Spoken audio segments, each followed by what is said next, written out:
Hi, godly chicks and gents.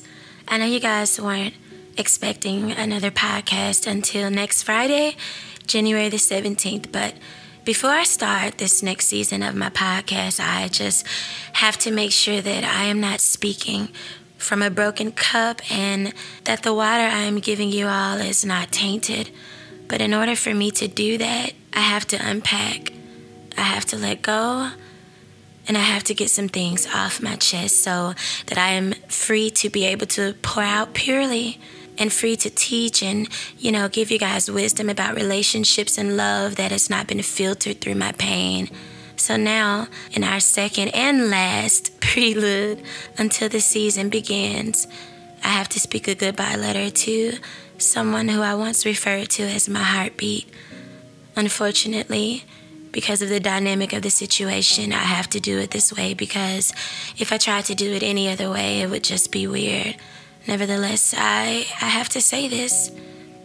After almost 4 years of praying for this person, fasting for this person, interceding for this person, dreaming of this person, having prophecies from people who didn't even know me about this person, to having God himself intervene several times to get me to stay in it and forgive and hold on while I waited. I have now reached a level of pain that, for my sanity, requires me to let this go and walk away. There are so many things that I want to say, so many words I want to utter, so many questions I truly wish I could ask, but I cannot do it here. But I would definitely do enough to let this person know how I feel. And since God has already shown me so much about you, including the fact that you watch everything that I do, and you have been studying me for years, although you pretend you do not know me and that I am just some random woman, we both know it is a lie. But since you have been watching me and studying me, then you should know exactly what is about to happen next. And I want to start by saying that there are not enough excuses in the world to keep a man away from something he truly wants and desires.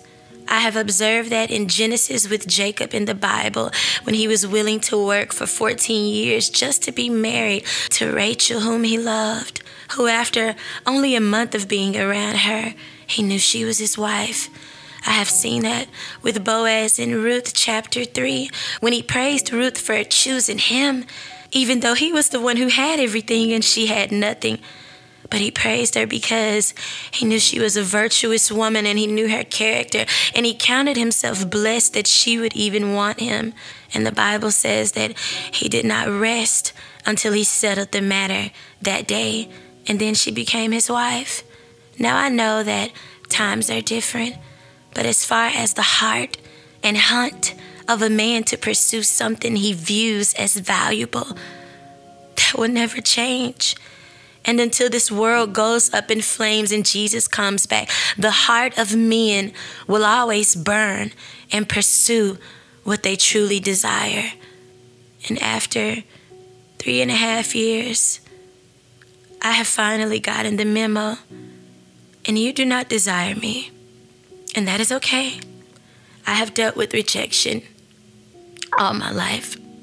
From people, from being the quiet girl to being pretty and talented and singing in school, and it made other girls form groups and bully me, to being the one who was now set on fire for God and called the deep and weird one. So rejection is not something I am not familiar with, because I'm very much familiar with it. But that's okay. I do not want anyone who doesn't desire me in the same way that I desire them. I think it's absolute foolishness to constantly try to open the eyes of a man who does not naturally see me, regardless of how clearly I see him and I saw you. Because the Lord, for a time, caused me to see you, and I saw that you had been hurt. I saw that you had been scarred. You had been laughed at and called many names that did not belong to you, and it damaged you. And it made you choose people who were less than what God thought you were worthy of. I saw every flaw in you. And even with that, I thought you were still beautiful. I thought you were still deserving. I thought, Father, I see him, all of him, but still, I'll do it. I can do it. I'll do it. And then 2.5 years ago, I got on my knees at my altar and I prayed for you with all of my heart. And I said, God, I see what you want to do. And even though I tried to run at first, because just like you, I was afraid, I was unsure, and I was very skeptical.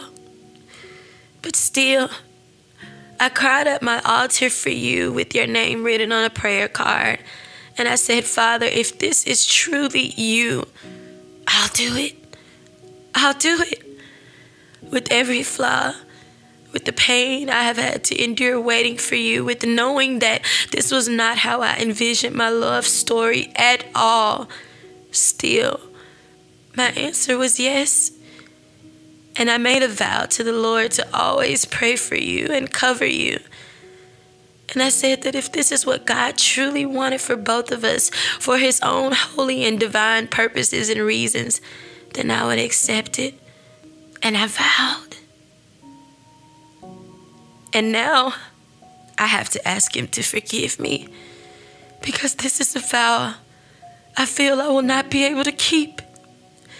And now I have to go back to that same altar where I saw this beautiful vision of us, and I have to repent. So many visions, so many prophecies, so many dreams. They were so beautiful.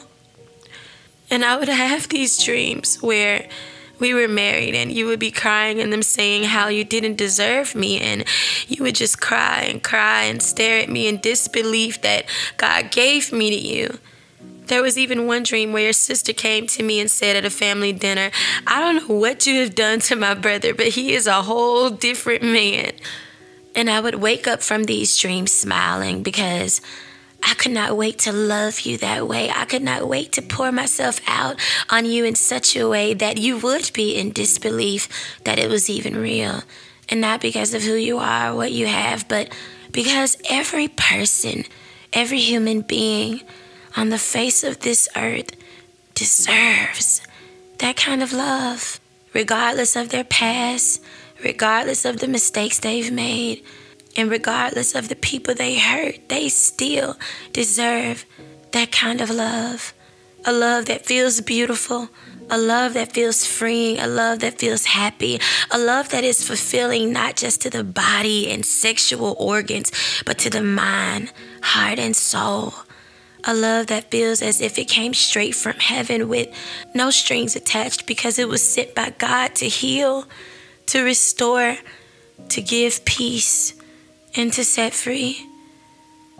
And I thought you were so worthy of that kind of love, but you did not think I was worthy of it. And you showed me that month after month and year after year. And you showed God that too. And regardless of what you say, your actions have spoken for you. And this is not to condemn you. I hate condemnation, because living the lifestyle I used to live, I know how that feels to be condemned. So please know that this is not what this is. This is simply me pouring out my heart for the last time. You did not think I was worthy, and you were willing to give everyone else a try, but the person you knew God was pulling your heart towards.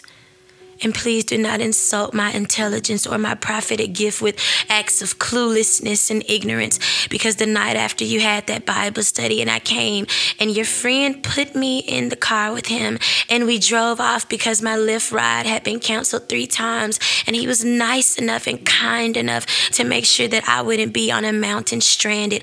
I saw your eyes, I saw your clenched jaws, and I saw the anger boiling within you, because you thought that he was about to take something that you had been observing for yourself And that night I stood outside for 10 minutes waiting, and you passed me multiple times and you did not even say hi.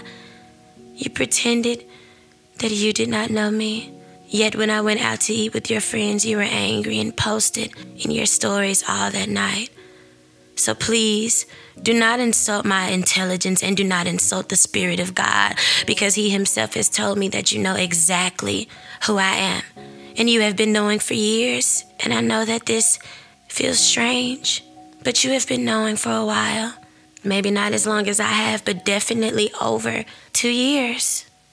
And in those years that you have studied me from a fake page, in those years you have asked me questions and pretended it wasn't you when God showed me it was. In those years when you looked at me, you did not think I was worthy. You did not think I was enough. Oh, you did not know what you were being given. And I feel so sorry for you. I truly do. Because you allowed pride to blind you. You allowed your insecurities to scare you. And you allowed destiny killers dressed in seduction to rob you of the jewel God placed right in front of you. But that is not my burden to carry. It's yours. That is not my pain to feel. It's yours. And you can keep pretending that you don't know me. You're very good at doing that. So keep pretending like you have been doing. And I wish you well. And I pray that the woman you just started off your new year with was worth it, because she has cost you greatly.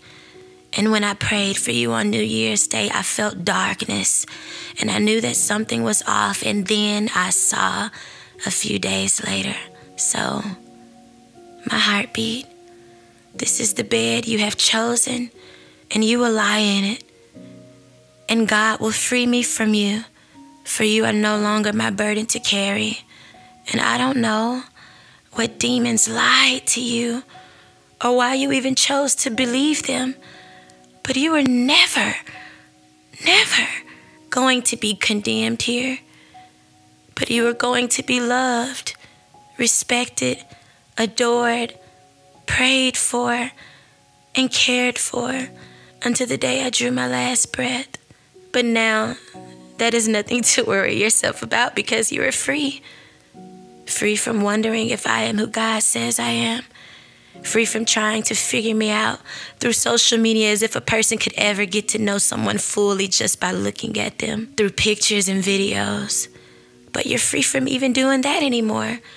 You're free from the mental battles between what you feel you should do and what you want to do, because now you are free without restrictions and accountability to continue doing what you want to do for as long as you want to do it. You're free. You're free. And so am I. And I wish nothing but the best for you. I truly do. I am no longer angry, upset, and I'm actually quite calm and at peace. Even though I know my rainbow will be a different color than the one I had pictured, I know that all things work together for our good. And I hope that the woman you have chosen works together for you. And I pray she covers you. I pray she serves you.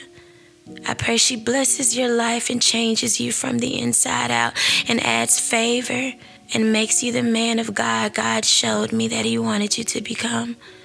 But as for me, I did not overplay my part all these years. And I know that God is going to reward me for it, even if the reward is not you. I did not overlove. I did not overpray. I did not overforgive. But I did what I was supposed to do for the reason and the season God had me to do it. I just wish He would have ended that season much sooner so that it would not hurt this much. And I know that because you have studied me for years, then you know I have been upset with you before, right? And I have vented and I've been angry and I've said, oh, no, I ain't doing this. This ain't God, blah, blah. But I stayed and I cried it out and prayed it out. But this is not like any other time before. This is not a mistake that you have made, but a choice. And you do not need grace, at least not from me.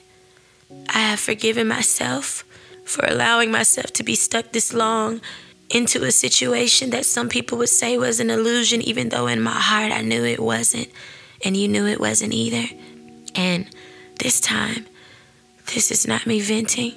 This is not me giving you a subliminal ultimatum. No. This is me letting you go because you have chosen what you wanted. And you can call me crazy. You can say, well, I don't really know her. You can pretend and do whatever you want to do because you are free. You can call me emotional and dramatic and whatever makes you sleep good at night.